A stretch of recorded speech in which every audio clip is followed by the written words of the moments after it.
తాకట్లో ఉన్న బంగారాన్ని విడిపించి ఆ రోజున మార్కెట్ ధర కట్టి మిగిలిన డబ్బును మీకు అందిస్తుంది కొమ్మూరి గోల్డ్. నాకు ఒక విషయంలో క్లారిటీ ఇవ్వాలి. ఇది కాంట్రవర్సీ కాదు, గాసిప్ కాదు, ఒక సంస్కృతి సాంప్రదాయానికి సంబంధించిన విషయం. విజయరశ్మిక పెళ్ళి అనగానే రష్మిక వల్ల కొడవ పద్ధతిలో జరుగుద్ది, పంది మాంసం పెడతారు, ఇట్లాంటి చాలా వైరల్ అయింది. అండ్ అలాగే రష్మిక వాళ్ళ ఫ్యామిలీ గురించి వాళ్ళు ఒక యుద్ధ వీరుల నేపథ్యం సంబంధించిన ఫ్యామిలీ అని చెప్పి ఇలా చెప్పారు. మీకు తెలిసినంత వరకు అసలు ఆ సాంప్రదాయం ఏంది, రష్మిక వాళ్ళ ఫ్యామిలీ బ్యాక్గ్రౌండ్ ఏంది, కాస్త వివరంగా చెప్తారు? నాకు కొంతవరకే తెలిసింది. నేను ఆ రోజు కొడవ ఫంక్షన్లో ఉన్నప్పుడే వాళ్ళు జరిపే కార్యక్రమాలు, వాళ్ళ చుట్టాలలో కొంతమందితో మేము టేబుల్ మీద కూర్చుని కాన్వర్జేషన్స్ అవుతున్నప్పుడు నేర్చుకున్నాయి, తెలిసినాయి. నాకు అంత ముందు గురించి నేను కొడవ అన్నది పదం కూడా నాకు తెలియదు. రష్మిక ఇంట్రడ్యూస్ అయ్యి పెళ్ళి ఓకే ఆ రోజు కొడవ ఫంక్షన్ ఉంటుంది అంటే ఏంటి పదం అనేది అప్పటి నుంచే అర్థమైంది, అంటే లాస్ట్ 1-2 months నుంచే. సో నాకు తెలిసింది చాలా తక్కువ. తెలిసింది ఏంటంటే వాళ్ళది డెఫినెట్లీ ఒక వారియర్ ఫ్యామిలీ. అంటే వాళ్ళు అంటే ఒక నాట్ ట్రైబ్స్, కానీ వాళ్ళది ఒక సెపరేట్ క్లాన్ అని తెలిసింది. కూర్గులో వాళ్ళందరికీ ఒక దాన్ని ఏమంటారు, కరెక్ట్ వర్డ్ వస్తలేదు, కానీ వాళ్ళకు ఒక చిన్న కింగ్డమ్ లాగానే అనుకోండి. వాళ్ళది ఒక సెపరేట్ క్లాన్. వాళ్ళ ఊర్లో వాళ్ళ పెద్దలు, వాళ్ళు ఆ చుట్టుపక్కల ప్రదేశాలు పాలించిన వాళ్ళు వెనకటి రోజులలో. కొంతవరకు టిప్పు సుల్తాన్ టైం అప్పటి నుంచి కనెక్ట్ అయి ఉన్న వాళ్ళని తెలిసింది. అందుకే ఆ ఫంక్షన్లో కొన్ని అవి చేయించిన అన్నట్టు. ఇప్పుడు అరటి మాన్ ఉంటుంది, దాంతో కట్ చేయించడము అట్లాంటివన్నీ వాళ్ళకు ఉన్నాయంట. అది చేస్తే అంటే వీడు ఎంత బలం ఉన్నాడు, ఎంత వీరుడు అన్నది ప్రూవ్ చేసుకోవాలంటే ఒకటే షాట్కి దాదాపు ఒక 10 ఒక నిలబెట్టి ఉన్నాయి అన్నట్టు. ఒక మాన్లు, అరటి మాన్లు ఒక 10 దాకా ఆ కత్తి తీసుకొని ఒక్కొక్కటి స్లైస్ చేసుకుంటూ ఒకటే దెబ్బ కొట్టేసేయాలన్నట్టు. అవన్నీ చేసిండ్రు అక్కడ, అంటే ఒక ట్రెడిషనల్గా. అవన్నీ చూస్తే అనిపించింది వాళ్ళకంటే వాళ్ళకు ఒక ట్రెడిషన్ ఉంది, ఒక ఐడెంటిటీ ఉంది, and they are totally different to usual అన్న కన్నడ పీపుల్. అదైతే గ్యారంటీ. అంటే కూర్గ్లో డిఫరెంట్గా ఉన్నారు వాళ్ళు. ఇంకొక విషయం తెలిసిందంటే కూర్గ్ అన్నది ఒక స్మాల్ ప్లేస్ అయినా కానీ వాళ్ళ కాంట్రిబ్యూషన్ స్టేట్కి, అంటే ట్యాక్స్ ఎంత పే చేస్తుండ్రో అది అంటే డిస్ప్రపోర్షనేట్గా ఉంది. మిగతా డిస్ట్రిక్ట్స్తో పోలిస్తే కూర్గ్ ఇస్తున్న కాంట్రిబ్యూషన్ చాలా హైగా ఉంది. ఇన్ రిటర్న్ ఆ ఇన్వెస్ట్మెంట్ వాళ్ళకి దొరుకుతలేదు అన్నది వాళ్ళకు ఒక డిసప్పాయింట్మెంట్ అని తెలిసింది నాకు. అది వీళ్ళు ఇస్తున్న డబ్బులకి ఇన్ రిటర్న్ ఇన్వెస్ట్మెంట్లు మళ్ళీ కూర్కి చాలా తక్కువ వస్తుందంట. అది అంటే they are lobbying, they are trying to, అంటే ఒక ఫెయిర్నెస్ ఉండాలన్నది వాళ్ళు దే ఆర్ స్టిల్ ట్రయింగ్ అని తెలిసింది. సో అంతవరకే తెలుసు, నాకు ఇంకెక్కువ ఏం తెలియదు. ఈ పంది మాంసము అది అన్నది అనేటోడు అంటూనే ఉంటారు. బట్ నిజం కాదా? నిజం కాదా అక్కడ పెట్టినరా లేదా అన్నది? అక్కడ ఉండింది పంది మాంసం. అంటే అది సంస్కృతి అంతే. మనమే ఇప్పుడు అంతే. భక్త కన్నప్ప ఉన్నాడు, ఆయనకి ఏం చేయాలో తెలియదు. దేవుడిని పూజించాలంటే దొరికిన దాంట్లోనే పూజించిండు. అప్పుడు అంటే ఇది రెలవెంటో కాదని అనేది ఒక ట్రెడిషన్ ఉన్నప్పుడు వాడికి దొరికింది, మాంసమే పెట్టిండు కదా శివుడికి. అది తప్పు అని మనం ఇప్పుడు హిందువులు అంటారు, అదంటారు, ఇదంటారు, కానీ ఆయన పాయింట్ ఆఫ్ వ్యూలో నేను దేవుడినే ప్రేమిస్తున్నాను అన్నది వాళ్ళ అది నేను అనేది. అది ఒక ట్రైబ్, అది ఆచారం అంతే. ఇప్పుడు తెలంగాణలో మేము ఇది కూడా చూసిన, నేను వ్రతం అయిన తర్వాత మాంసం పెట్టుడే.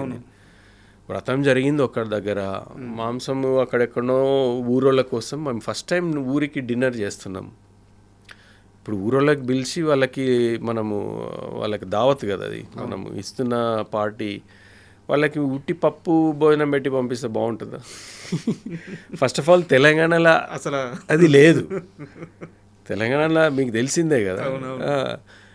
సో వ్రతం జరిగి పూజ అంతా అయిపోయిన తర్వాత ఎక్కడెక్కడ క్లోజ్ అయిన తర్వాత లంచ్ స్టార్ట్ అయింది. అది కూడా ఎక్కడో దూరంగా. అది మా ట్రెడిషన్. అది తెలంగాణలో మనకు ట్రెడిషన్. అది కొంతమంది అన్నారు వ్రతం అయిపోయిన తర్వాత ఇలా నాన్ వెజ్ ఎలా పెడతారు, కానీ తెలంగాణ ఇప్పుడు కాదు, వెనకటి నుంచి. ఇప్పుడు వచ్చిన ఈ రిసెప్షన్లు అవి, ఇప్పుడు మా అక్కయ్య అప్పుడు పెళ్ళైనప్పుడు వ్రతమే రిసెప్షన్ ఇంకో సెపరేట్ ఉండకపోయేది కదా. పెళ్ళి అయిపోయిన తర్వాత ఊరికి పోయేసి అత్తగారింట్లో వ్రతం జరిగేది. వ్రతం జరిగినప్పుడే ఆ మిగతా పెళ్ళికి రాని చుట్టాల వాళ్ళందరికీ కూడా డిన్నరో లంచో అది క్రియేట్ చేస్తే మనము ఒక మేకనో ఒక గొర్రెనో కోసి భోజనం పెట్టేది. అదే సేమ్ ట్రెడిషన్ వి ఫాలోడ్.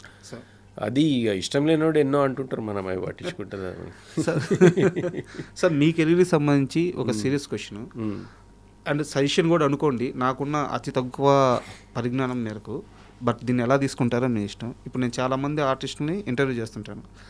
ఇక్కడ మేకర్స్కి ఆర్టిస్టులకి మధ్య కన్ఫ్యూజన్ అనేది ఉండకూడదు. మీరు ఇండియాలో ఉండరు, యూకేలో ఉంటారు. ఇక్కడ ఏమన్నా వర్క్స్ వచ్చినా ఛాన్సులు వచ్చినా వచ్చి చేసిపోతుంటారు. బట్ సినిమా అవకాశాల కోసం ఎంత ఇంట్రెస్ట్గా ఉన్నారు, ఎంత కోరికగా ఉన్నారు, ఎంత బలంగా ఉన్నారు. ఉదాహరణకి ఒక క్యారెక్టర్ అనుకుంటారు, యష్ గారిని తీసుకుందాం అనుకుంటారు. ఆయన ఎక్కడో యూకేలో ఉంటాడు, పెద్ద ఇంట్రెస్ట్గా ఉండదు, ఏదో ఎప్పుడో ఒకసారి సీజనల్గా వచ్చి చేసిపోతుంటాడు. యష్ అనే వ్యక్తి అలాంటి ఆర్టిస్టా? సినిమా అవకాశాలు వస్తే అన్నిటికన్నా సినిమానే ప్రయారిటీ అనుకునే మనిషి? ఒక క్లారిటీ కావాలి మేకర్స్కి. నేను మీకు క్లారిటీ ఇస్తున్నా, మీరు చెప్పినది రెండో ఆప్షనే నాది. I'm very much interested in doing. ఇప్పుడు ఎందుకంటే నా కెరీర్లో నేను చేయాల్సిన పనులన్నీ ఆల్మోస్ట్ అయిపోతున్నాయి. నాకు 2 అమ్మాయిలు. పెద్ద అమ్మాయి ఇంజనీరింగ్ అయిపోయింది, బెంట్లీలో జాబ్ చేస్తుంది. ఐ మీన్ షీ సెటిల్డ్, ఆమెకు సినిమాలు ఇష్టం లేదు, ఆమె అంతటా ఉంది. చిన్న అమ్మాయి లా చేస్తుంది, ఆమె పెద్దగా అయిపోయింది, ఆమె ఇండిపెండెంట్గా ఉంది. నేను మా వైఫే. ఇన్ని రోజులు కష్టపడి అన్నిటికీ దూరంగా సినిమా అని ఇష్టం ఉన్నా కానీ నా బాధ్యతల వల్ల నా కుటుంబాన్ని కొంతమందిని ఫైనాన్షియల్ హెల్ప్ చేయాల్సి వచ్చినందుకు అన్నీ వదులుకొని ఇన్ని రోజులు చేసినాం. ఇప్పుడు ఆ స్టేజ్ దాటి నా అనే టైం నాకు వచ్చింది. ఇప్పుడు నాకున్న ఈ 10-15 ఏండ్లు ఏది వచ్చినా చేయాలన్నది నేను చాలా కాన్ఫిడెంట్గా, ఐఎమ్ వెరీ మచ్ డిసైడెడ్. నాకు ఆపర్చునిటీ వస్తే నేను ఇప్పుడు ఎప్పుడు రమ్మన్నా కానీ వచ్చేస్తా. అట్లనే ఛాంపియన్ కూడా అంతే. నేను దాదాపు 3-4 టైమ్స్ ఛాంపియన్ కోసం వచ్చిన, 3-4 టైమ్స్ ట్రావెల్ చేసినాం. దాదాపు 4 months టైం ఇచ్చిన. చాలా లాంగ్ సీన్స్ ఉండే, నా కాంబినేషన్ సీన్లు ఊర్లో వాళ్ళతో కలిసి ఉండే కాబట్టి I was there almost in every scene. షూటింగ్లో అయితే, సినిమాలో ఎంత కనపడ్డది వేరే విషయం, కానీ ఐ వాజ్ దేర్. నేను ఆ కమిట్మెంట్ అయితే ఇచ్చినా కదా. అంత బిజీగా ఉండి, నా బిజినెస్ ఉంది, నా వర్క్ ఉంది, అన్నీ ఉన్నా కానీ when I was needed I said okay I'm coming. నాకు ఆల్ ఐ నీడెడ్ వాజ్ నాకు ఒక 2 weeks నోటీస్ ఇవ్వండి అని అప్పుడు చెప్పిన. కానీ ఇప్పుడు వచ్చే ఆపర్చునిటీని బట్టి అది ఏంటి అన్న దాన్ని బట్టి నేను I will put a side, I will work from home. ఇక్కడ నుంచి నేను చేసుకోవాలి. అప్పుడు కూడా నేను క్యారవాన్ నుండి నేను టీమ్స్ కాల్స్ చేసిన, నా టీమ్ తోటి అక్కడ మాట్లాడిన, ఐ వాజ్ టేకింగ్, అవన్నీ నేను చేసిన. కానీ అది ఎప్పుడు కూడా డిస్ట్రప్టివ్గా వర్క్ షూటింగ్లో ఎక్కడ ఎవరికి తెలియదు కూడా తెలియదు. So I'm very committed, I'm determine. If there is a good opportunity I want to prove my self as an actor కూడా. యాక్టింగ్ అంటే నాకు చాలా ఇష్టం, నిజంగా చెప్తున్నా, చాలా ప్యాషనెట్గా చెప్తున్నా. మీకు తెలిసినా కానీ ఎవరైనా యాక్టింగ్ ఆపర్చునిటీస్ ఉన్నా కానీ just you know refer my name. I'm ready to do any role. As an artist, I just wanted to do some good characters. Just ఈ క్లారిటీ కోసమే అడిగాను సార్ నేను. ఇందాక మీరు మాట్లాడుతూ ఒక మాట అన్నారు, మీ అమ్మగారు విజయ్ కెరీర్ గురించి బాధపడేవారు, ఎందుకంటే ఆమె అల్లుడు, అంటే విజయ్ వాళ్ళ నాన్నగారు అంటే ఆమె అల్లుడు. సో అల్లుడు సక్సెస్ అవ్వలేదు, మనవడు కెరీర్ ఎక్కడ ఇబ్బంది పడద్దు అని చెప్పి ఆమె భయపడడంలో తప్పులేదు. బట్ విజయ్ కెరీర్ సక్సెస్ అవ్వడానికి ప్రధానమైన కారణం మేనమామగా మీ అడుగు అని చెప్పుకోవచ్చు కదా. అది నేను కొంచెం కరెక్షన్ చేయాలి. పెళ్లి చూపులు సినిమా నేను చేసిందే. విజయ్ సక్సెస్లో నాది పెళ్లి చూపుల వరకే భాగ్యం. కానీ అంతకుముందుకే విజయ్ సక్సెస్ వచ్చింది. ఎవడే సుబ్రహ్మణ్యంలో మంచి క్యారెక్టర్ వచ్చింది, పెద్ద పేరు వచ్చింది. అక్కడి నుంచే ఆయన పేరు సంపాదించుకోవడం మొదలుపెట్టిండు. కానీ పెళ్లి చూపుల కంటే ముందు విజయ్ పడ్డ కష్టం చాలామందికి తెలియదు. అందరూ అనుకుంటారు పెళ్లి చూపులు మేనమామ తీసినందుకు సడన్గా పైకి వచ్చినాం, కానీ దాంతకంటే ముందు 10 years వాడు థియేటర్ చేసిండు. ఈ వినయమ్మ గారి దగ్గర యాక్టింగ్ నేర్చుకొని రవీంద్ర భారతిలో ఇంగ్లీష్ ప్లేస్, అక్కడ యూకే బేస్డ్ ఒక ఇంగ్లీష్ ప్లే కంపెనీ వాళ్ళతో కొలాబరేట్ అయ్యి ఇక్కడ అలెగ్జాండర్ అట్లాంటి కొన్ని ప్లేస్ చేసిండు.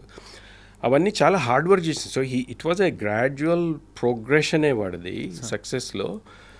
ఆ టాలెంట్ ఉంది, ఆ హార్డ్ వర్క్ ఉంది, ఆ డిసిప్లిన్ ఉంది, అవన్నీ ఉన్నందుకే సక్సెస్ అయింది. కానీ జస్ట్ బికాజ్ ఏదో నేను మేనమామగా పెళ్లి చూపులు తీసినందుకు మాత్రమే సక్సెస్ అయింది అనడం ఐ డోంట్ అగ్రీ. కానీ నా ఉద్దేశం కూడా అది కాదు. బట్ అంటే నా ఉద్దేశం ఏంటంటే బావగారు ప్రయత్నించారు, కుదరలేదు.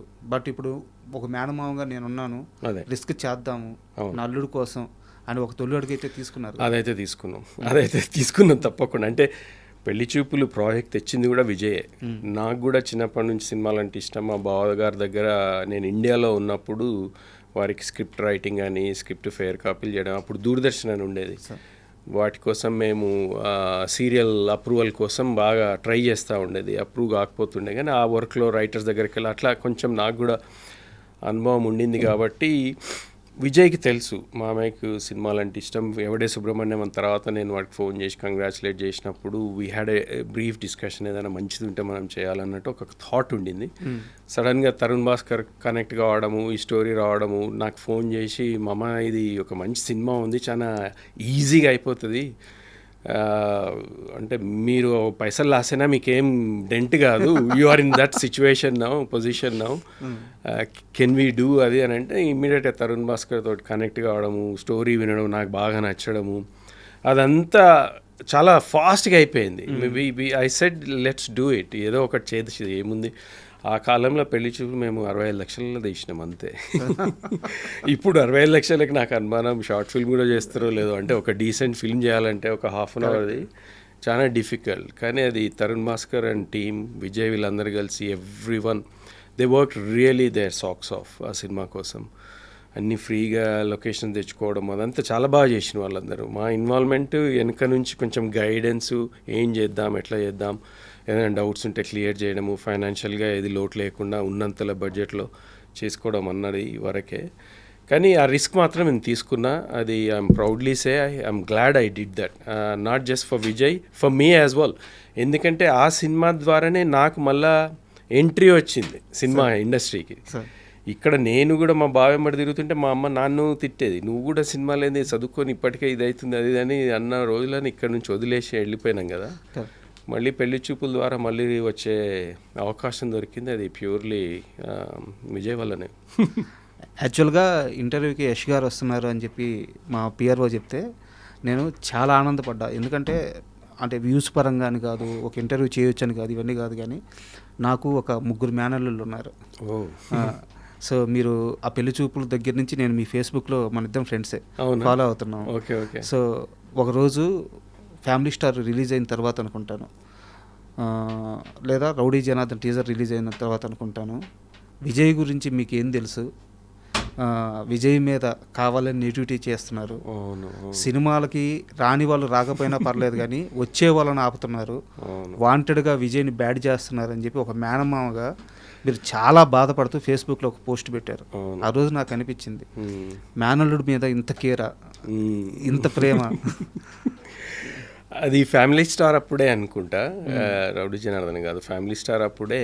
అంటే కనీసం సినిమా చూసే అవకాశం కూడా లేకుండా చేస్తున్నారు ఎందుకన్నా బాధ అయింది. అంటే okay, it's a decent film, ప్రతి సినిమాలో ఏవో మిస్టేక్స్ ఉంటాయి కానీ అది నేను తెలుగులో పోస్ట్ చేసింది, నేను తెలుగులోనే ఎందుకురా మా ఆవిడెనక పడతారు మీరు ఇట్లా, కనీసం సినిమా చూసే వాళ్ళని కూడా చూడనివ్వట్లేదు, చూసి డెసిషన్ తీసుకునేది వాళ్ళు తీసుకుంటారు కదా, మీకు ఎందుకు వీడిని చూస్తే ఎంత భయమ్మా, బాగుంటాడు, వాడు కట్అవుట్ బాగుంటుంది, ఏదో ఈ బేసిస్ మీద రాసినట్టున్నా. అది నిజంగానే బాధ అయింది నాకు. అంటే మాకు తెలుసు కాబట్టి, అంటే ఎంత హార్డ్ వర్క్. ఇప్పుడు ఒక అవుట్ సైడర్కి వచ్చి ఇండస్ట్రీలో నిలదొక్కుకోవడం అన్నది ఇట్స్ అన్ ఇంపాసిబుల్ టాస్క్. 1 కోటి మంది ట్రై చేస్తే ఒక్కరికి ఎవరికో దొరుకుతుంది. అది విజయ్కి దొరికింది ఆ ఛాన్స్. అది నిలుపుకోవాలంటే ఎవ్రీడే ఒక బ్యాటిలే వాడిది. Everyday he's fighting against all the negative elements. అంటే ఇంత డెడికేటెడ్గా పనిచేసినా కానీ కనీసం అంటే ఒక కొంచెం న్యూట్రల్గా ఉండొచ్చు కదా, సినిమా చూసి తర్వాత డిసైడ్ చేసుకోవచ్చు కదా అన్నది నా పాయింట్ ఆఫ్ వ్యూలో. వాడి హార్డ్ వర్క్ కనపడదు, ఎంతసేపు యాటిట్యూడ్ గురించి మాట్లాడతారు. అది యాటిట్యూడ్ కాదు, అది వాడి సెల్ఫ్ కాన్ఫిడెన్స్, వాడి మీద వాడికి ఉన్న సెల్ఫ్ అష్యూరెన్స్, నేను చేయగలను అన్నది ఒకటి. ఆ మాటలు అట్లా వస్తాయి. తెలంగాణలో మనం చాలా ర్యాష్గా మాట్లాడతాం, మరి పొలైట్నెస్ అన్నది కొంచెం తక్కువ ఉంటుందేమో. సో అది వాళ్ళు, అది తప్పు, వీడికి అరగెన్స్, వీడు యాటిట్యూడ్, అది ఏదేనో అంటుంటారు. కానీ విజయ్తో పర్సనల్గా ఎవరన్నా ఒక 5 నిమిషాలు స్పెండ్ చేస్తే తెలుస్తుంది వాడు ఎట్లాంటి వాడు అన్నది. సో ఆ పాయింట్ ఆఫ్ వ్యూలో నాకు కొంచెం బాధ అయ్యి అది పోస్ట్ చేసిన. నన్ను చాలామంది తిట్టిండ్రు. అంటే మీకెందుకు, అసలు సినిమా బాగుంటే ఎవడైనా చూస్తారు కదా, సినిమా బాగాలేదు ఉట్టగానే ఎందుకు వస్తారు అని అట్లా కొంతమంది. కానీ నేను చూసిన కదా. బట్ ఆ సినిమాకి అంటే ఇది సందర్భం కాదు, మాట వచ్చింది కాబట్టి చెప్తున్నాను. ఆ సినిమాకి ఫస్ట్ షో కాక ముందు నుంచే నెగిటివ్ స్టార్ట్ చేశారు, వాంటెడ్గా. అవును, అది ఇప్పుడు కాదు. ఇప్పుడు మీరు టాక్సీ వాళ్ళ సినిమా తెలిస్తే, టాక్సీ వాళ్ళ సినిమా మొత్తం లీక్ అయింది.